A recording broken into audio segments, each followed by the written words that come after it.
All right, let's just have you introduce yourself. Okay. Just mic check. Oh, thank you. No problem. Fred Davidson. I'm the president and CEO of Energold Drilling Corp., otherwise known as Energold Group.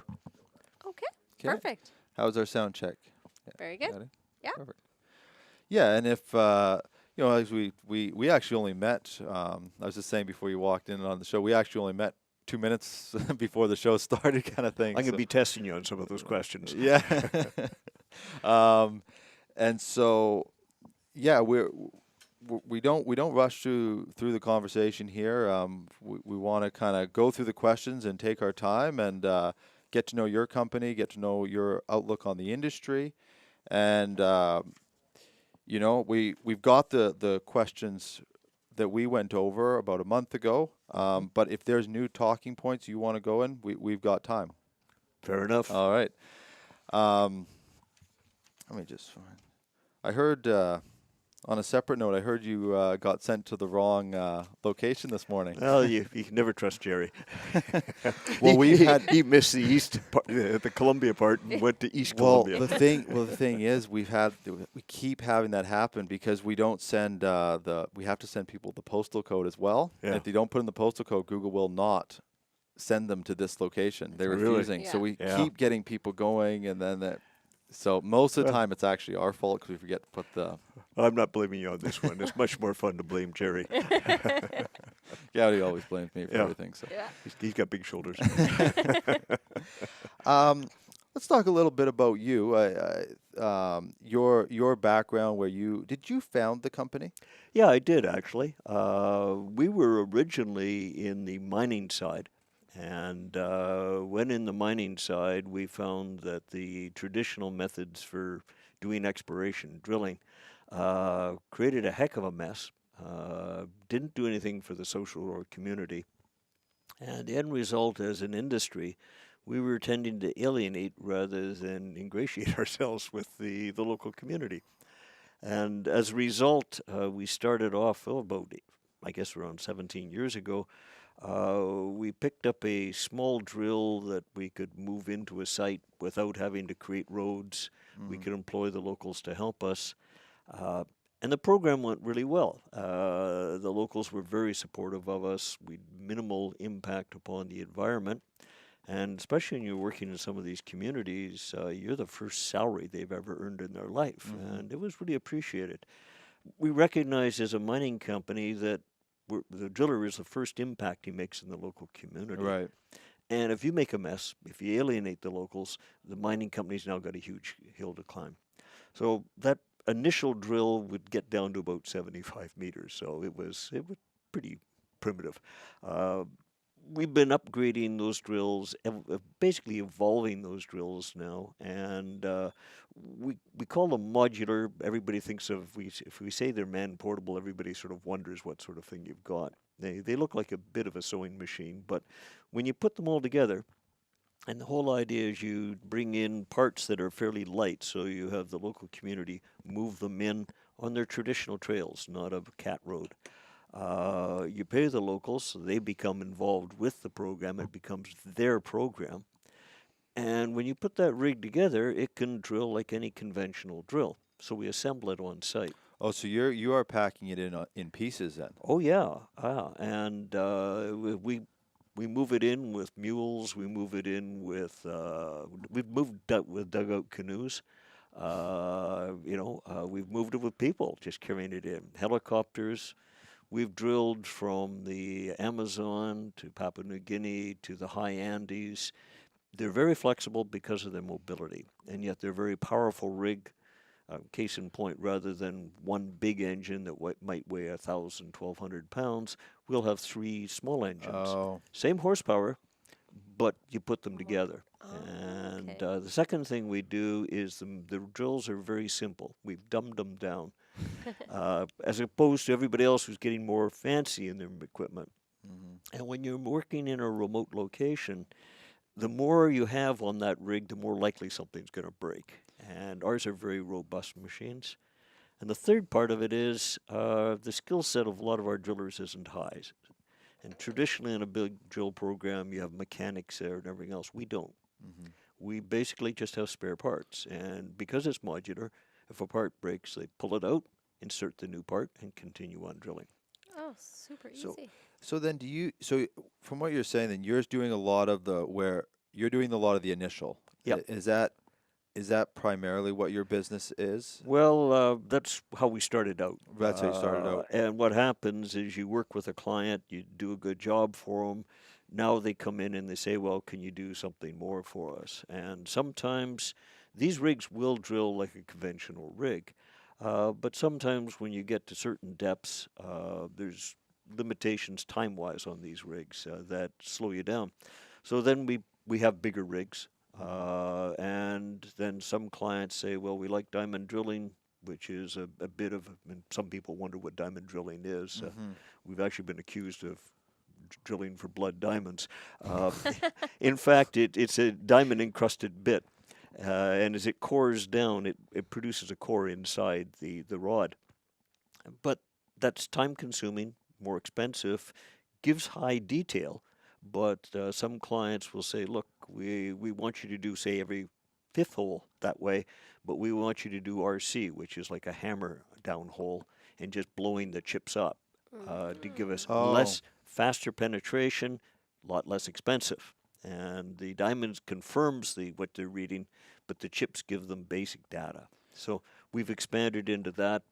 And of course, we've also expanded into drilling in the oil sands, drilling geothermal, geotechnical, and HDD. So we see ourselves as a sort of global drilling solutions provider.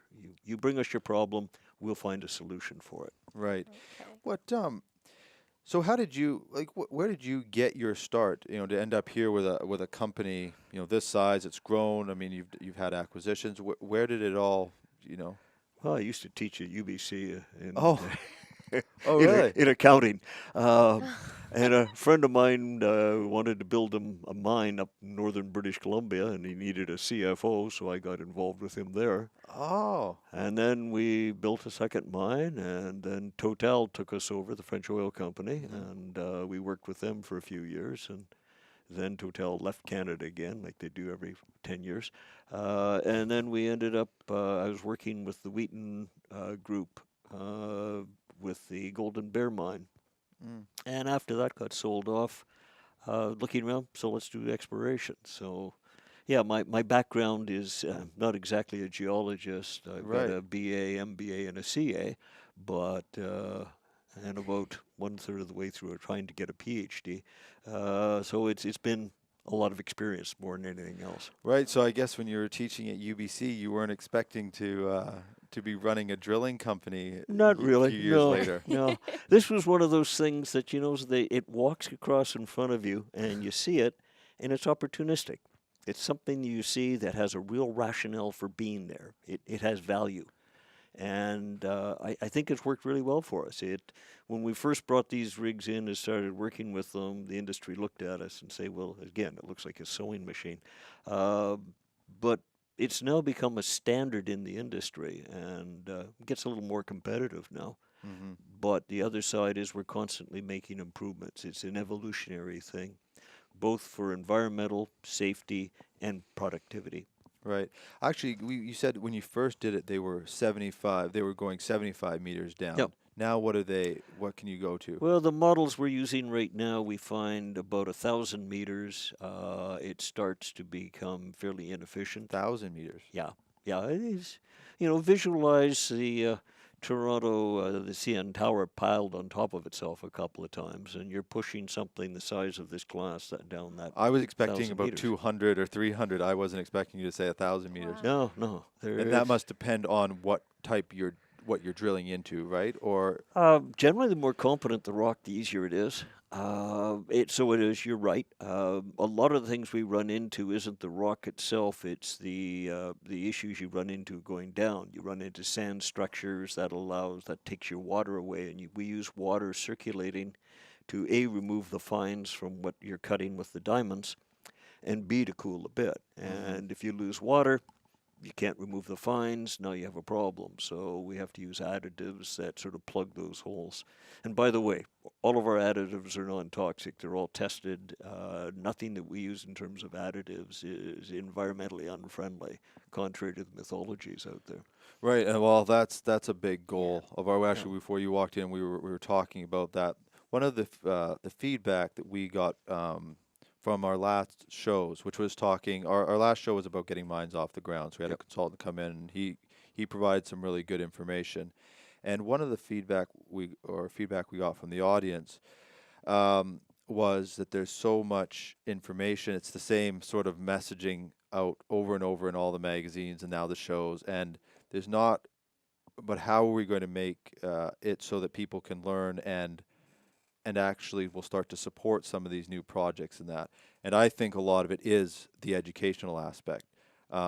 Mines get maybe a 30-second clip on the news, and then it's gone. And usually it's when something goes wrong. Yeah, unfortunately. And so I think it's important to take that time to mention those types of things, because once people realize that, and next time they see the drill rig coming into their community, they have a different feeling towards it because they understand it just a little bit better. I think we have to do our part too. Part of it is education. Part of it is there are some bad actors in the industry. There's always some of those around, and as you pointed out, they're the ones that get highlighted. The fact that sort of 999 mines are operated professionally and with safety and conscious, and one screws up, the one gets the press. Right. Yeah. And that's an ongoing problem. And the other problem is open pits aren't very attractive, let's face it. It's a big hole in the ground. But quite frankly, for the most part, those open pits are reclaimed in one way or another. We tend to be working more in towards underground mining, so the area of disturbance is very negligible. Right. In fact, we've designed our rigs, a model of our current rig to go underground and drill into very tight, small areas that allows our clients to sort of avoid heavy expenditure in terms of money and times testing. 99 out of 100 times, what they're testing isn't a mine. So you want to do it with minimal impact, lowest cost possible, and allow them to walk away at the appropriate time or to get the information that they want to stay there and keep on working. I'm sorry. Oh. There. Actually, a question I did have about as well is the steps that you're taking. Is this? I mean, you've innovated some of these drills, and you mentioned about competition. Are you seeing that the process, the drills getting taken apart and then get remanufactured on site? Are you seeing more and more companies do that now? Oh, yeah. Yeah. It's definitely become one of the standards in the industry. Yeah. I mean, 10 years ago, nobody would believe it. Now it is a standard because people are conscious of the economics involved. They are conscious of the social impact. They are conscious of the environmental impact. And these drills are very productive. So the end result is, I'll lose a driller or two and he'll start his own little drilling company on the side. Right. And I applaud it in one sense because, quite frankly, it's something the industry has to adopt. It has to lower the environmental impact. It has to make a more positive social impact where it's working. That's how we'll establish our credibility. There's no other way we'll do it. Right. And you said about so these drills, you're actually manufacturing these drills then? Yep. And are you doing you said that you developed the underground. Are you manufacturing the underground? Yep. Yeah. Yep. But for ourselves, not for other people. Oh, okay. Yeah. Yeah, that was my next Yeah, question. no, You I saw don't that one want. coming. I don't want to tell them everything we're doing. One of the things that I know the audience find interesting is challenging markets, and you've worked across, I think it was 25 countries. Yeah. What are some, and I don't want you to pinpoint anybody out, or anything like that. Actually, maybe I do. That's But all you right. don't He does. feel no pressure. No, not at all. No, I'm wondering what are examples of some of the really challenging environments, markets that you've had to try to enter. We're facing a multiplicity of issues, and it's getting more and more complex. There was a time you just move into a country type of thing. Mm-hmm. Nowadays, the countries are very specific in what they want to see. Yeah. They want to see employment. In many cases, they want to see their own sort of heroes in the area do what the work that you're doing, and they Right. may not be able to do it, but they insist on doing it. Mm-hmm. You're running into increased regulation, such as transfer pricing. There's this whole thing that the governments have said that, well, you're moving equipment into this country, therefore you need to price it accordingly, fair market pricing, which I have to get an independent consultant to do for $20,000. Uh-huh.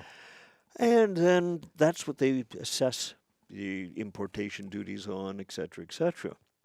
Or you'll get another situation, transfer pricing, where we're shipping and supervising a project in another country, and the our in Canada, for instance, they'll say, okay, you have to add 10% on to every bill for the what effort you're putting in. The other country they'll say, well, you can only add 5% on. So all of a sudden we're getting zinged for 5%, which we can't deduct anywhere else. Right. It's constant bureaucracy, I'd say, is the biggest issue we're facing.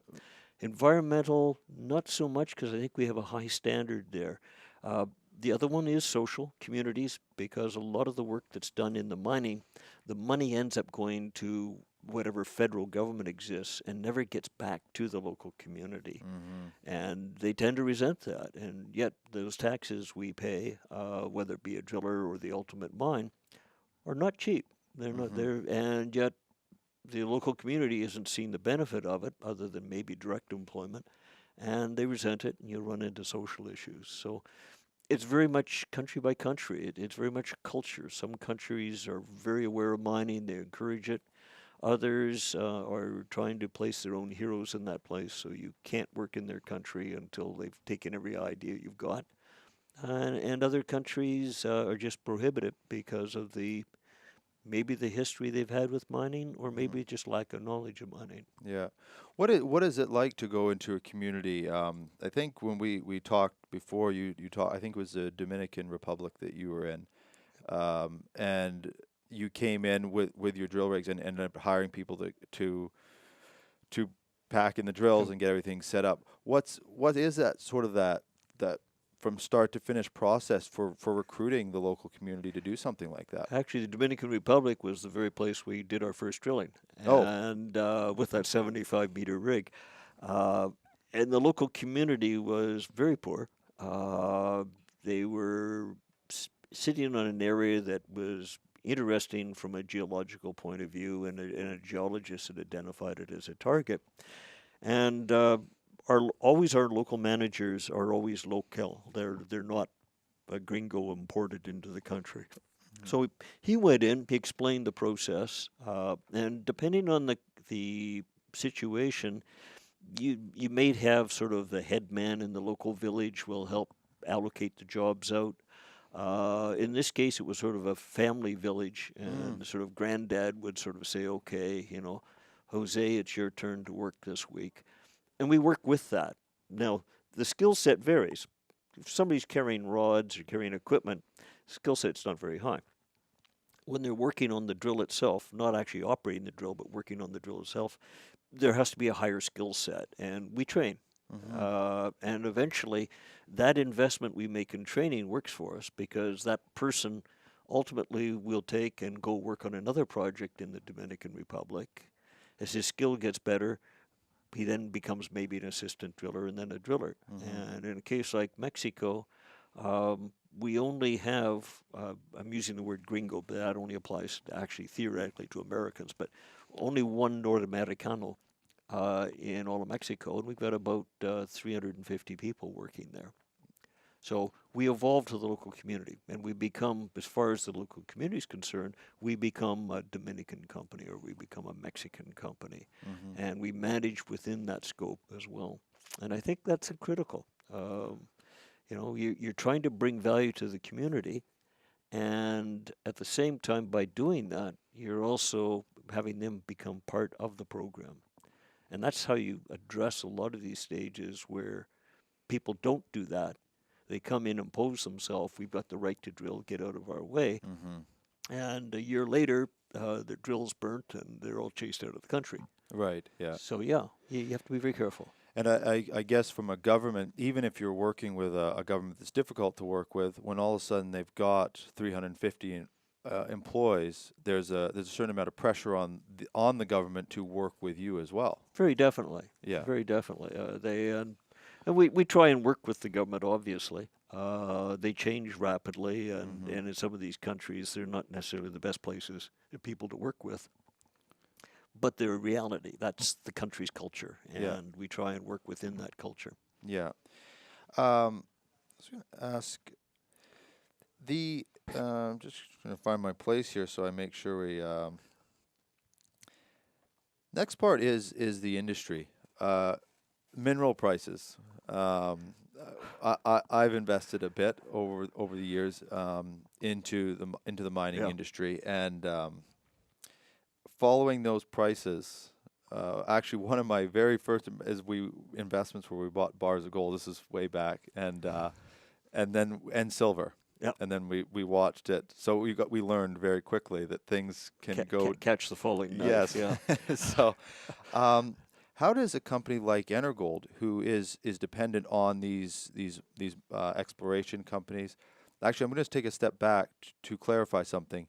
You are the contractor commonly for Yeah. for the companies. So who is the company that's actually getting you to do the work? Generally, the mining company itself, Mm-hmm. when I say mining company, it can be an exploration company Right. that doesn't have a mine, but generally the mining company itself. So it's a direct one-on-one relationship. Right. So how, as the industry and prices are fluctuating, how does a company like Energold, not obviously not just Survive? survive, but also grow? I mean, Yeah. you've expanded. Yeah, yeah. And you haven't expanded in the easiest market. No, no, it's interesting because in about 2011, 2012, we did about $120 million doing minerals only. Mm.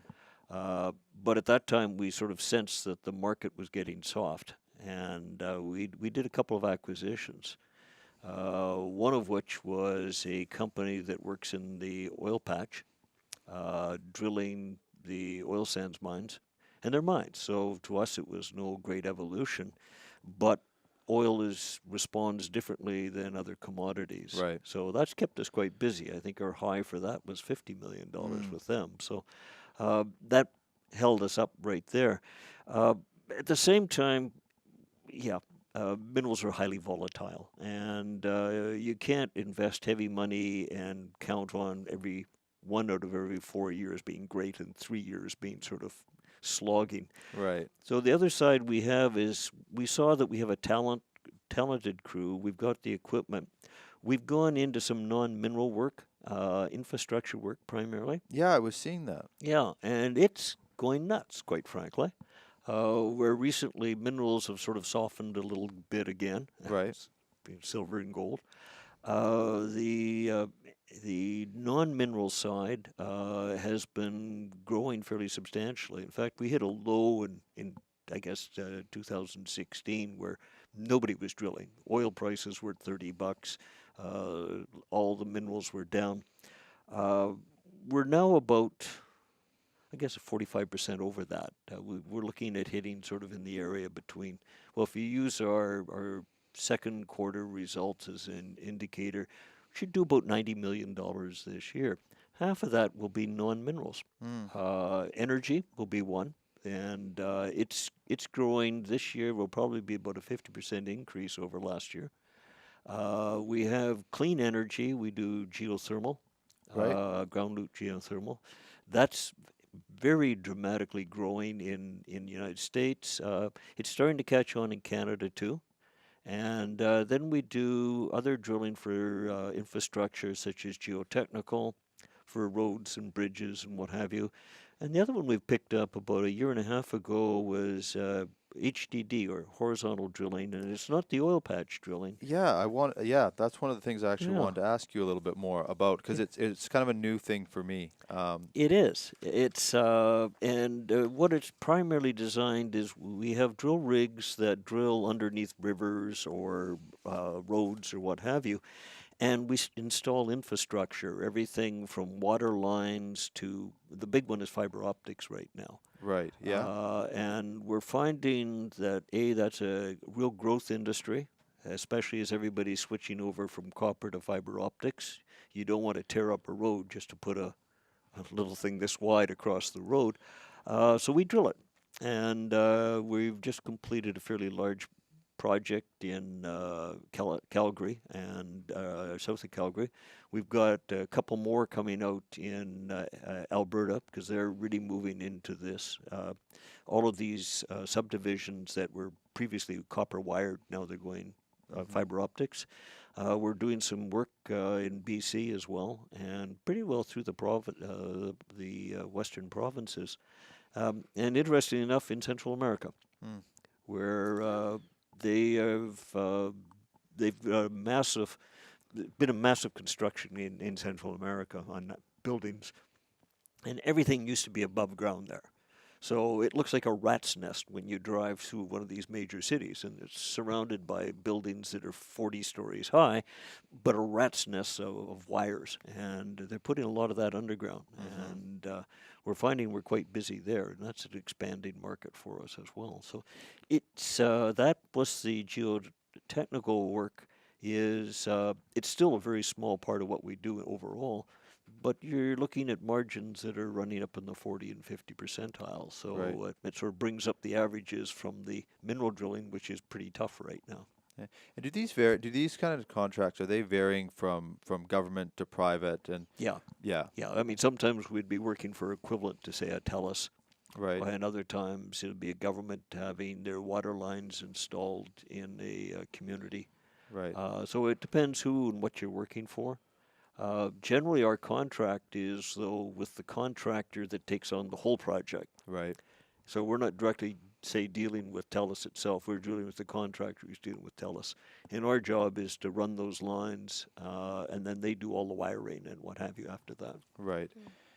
Um, so when you're looking as a company, you've taken on some of these partners. How much these partners? How recent is that? You've taken, I think, what was I? I was finding. Well, you know them, the three companies that you've Yeah. taken over. Has that been over? Has that been fairly recently, or has that kind of been over the life of the company? 2011 was the acquisition in the oil and gas.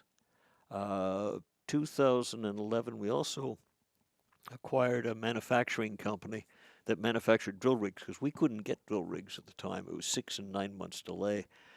Unfortunately, again, with drill rigs, when everybody's no longer drilling, there's a lot of drill rigs out there. Yeah. So things have been not brilliant on that side. Yeah. But the other one was most recently was 2 years ago, and that's this horizontal drilling. And in all cases, we own 100%. Okay. They're subsidiaries of ours. We try and keep the previous management on because they know what they're doing. There's no sense in trying to reinvent the wheel. And we try and give them bonuses to encourage them to perform. And I think they're part of the team now. And it allows us to be able to. We ran into a proposal. It was over in Europe for one of our projects, and we were able to fly somebody out of Canada over there to show our guys how they could do the project and how they could bid the project and that. And having that skill set within the group is really working well for us. Yeah. When a company like yours, you talked about going over into Central America. This is the much smaller scale, but I used to have a little eaves trough company. So Okay. a lot of our work was, and this is, I'm 19 years old with a little eaves trough truck, and we're climbing all over roofs, and most of our work would come from, probably 50% of it would come from the referral. Yep. People going to know the brand, or they'd see us across the street working, and that's Walk how across the street. and say, across "Hey, the street, and we'd keep going. Yeah. Yeah. So we'd always start early, so we had a few hours after to do the second job that we'd likely get. How much of your business is like that? Is this a lot of it is bidding on contracts, or is it you've worked with these companies now for 10 years, so they keep using you? I mean, I'm sure it's a mixture, but sort of what would that mixture be? You nailed it. It's a mixture. Certain companies include us in their tender, for instance. So Right. when we're working for a contract, they have to demonstrate they have the capability of doing the entire contract, and we're sort of brought into it at that point in time. And at that point, it's sort of we're hugging each other, and we all work to get the contract. In other cases, where if you get into the mineral side, it's most cases you're tendering now. In 2011, 2012, they were just happy to see you show up. Now they're pretty tough on the negotiations. So it's really a function of which market you're talking about. The industrial one, we tend to do it through a contractor, a lead contractor, the big guys. And they provide the credibility and we provide the technical skill set. Yeah. What do you think? Kind of two more questions that I'd like to ask is, what do you moving forward? You've probably already touched on it, but what do you think the biggest challenge is? Not just for companies like Energold, but the mines that are trying to expand or start new mines. What do you think the biggest challenge for them is and is going to be? Capital. Yeah. It's the marketplace is not paying attention to the industry at all.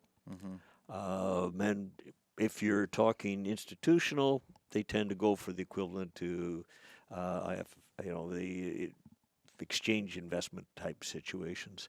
If you're talking retail, right now they're still chasing marijuana and cryptocurrencies. Right. And especially for the juniors, miners, that's their basis. And we're seeing one after another junior literally scraping to keep the lights on. And it's too bad because,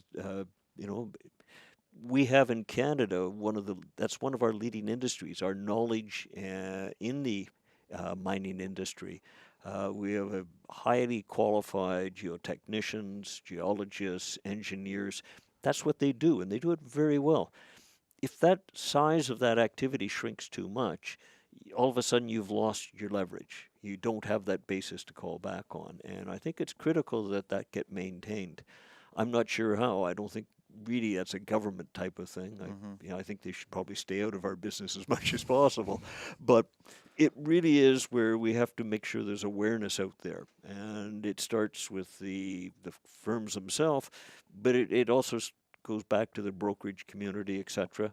And I don't think the brokerage community is paying attention because there's not enough commissions for them to pay attention. And this recent thing of getting rid of the analysts is really detrimental to the industry. And in fact, people like yourself are critical of the industry, making people aware of what the industry does, what it can do, and the potential in the industry, and create more knowledge. I don't know if this is a little aside. There was an article the other day about the Trans Mountain Pipeline and saying, okay, it's going to be triple the number of amount of oil coming down the Trans Mountain Pipeline. And somebody in the same article said that means the 30 tankers a year are going to become 300. And I looked at that, and by the way, this is a reputable newspaper.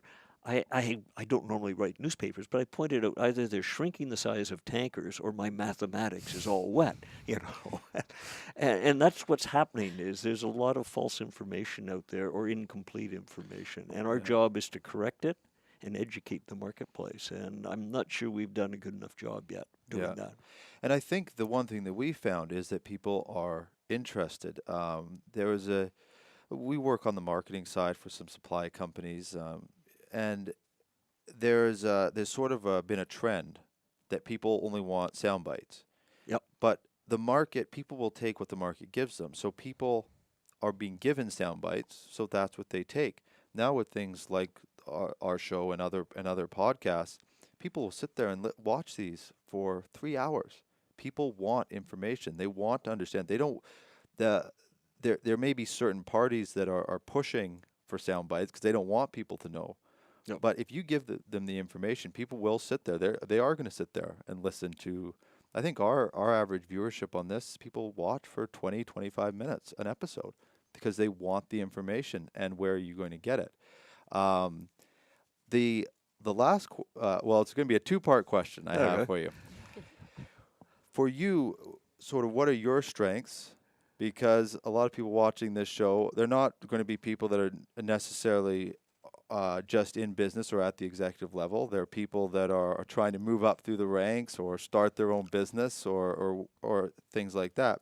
So for you, what do you bring to the table that in a tough market has allowed your business to still grow? And then the second part is, what does Energold do as a company to gain that reputation and to continue to grow? Yeah, fair enough. Basically, I've got a lot of experience, and hopefully I don't relearn it too often. You know, I got to admit, I'm an older guy, but I'll tell you this: I'm always open to new ideas, and I think too many of us are saying, "This is what I've always done. This is what I should continue doing," and that's rubbish. I mean, things are changing dramatically. The environment we're working in is changing dramatically, and we have to be prepared to change. And I think I'm very good at that. I think I try and motivate my team that way as well. And believe me, that's like pushing a rope. Especially in the drilling industry, because the reaction is, well, we've always done that, or I've never done that, so why should I do it now? And I don't want to just say, do it because I told you to. Right. It won't happen. You got to educate them to the point of this is how you can do it, and this is what it means. So I do not a bad job of that. Not as well as I'd like, I guess, but not a bad job. I think when you get back, that leads to the second side, is Energold itself. I mean, we were strictly mining. We were strictly doing exploration. And quite frankly, about 90% of our competitors are in that market. And that's great. But right now, mining is definitely feeling the pain. And our reaction is we still have more than enough rigs that if mining was to come back, we can generate that $120 million worth of mining. But I'm not going to sit here praying that it's going to come back tomorrow. And my attitude is we've got expertise, we've got the equipment, we've got the talent pool.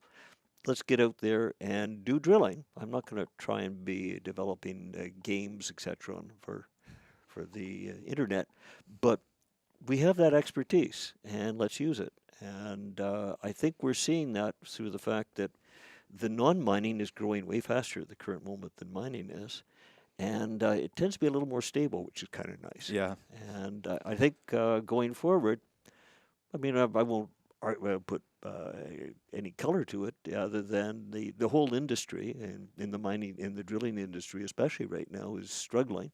And we've been going through the same struggles. And I think, though, that game, that theory that we've evolved into, our strategy, is valid. And if mining was to stay down next year, I think with the growth we're seeing on the other sectors, we will continue to grow. And if mining picks up, then I'll be just a happy puppy as well, because that just means that much more. Right. But yeah, we're very flexible. I think we're very innovative, and we're not afraid to take on challenges. Right. Well, thank you very much. We cover. I think we hit most of the talking points. Well, hopefully we did. No, we appreciate you coming through. We're going to we gotta do a little bit of outro stuff, and then I'll come back and talk to you off camera for a little bit, if that's all right with you. No problem at all. Yeah. Okay. Thanks a lot, Fred. Thank you. I appreciate it.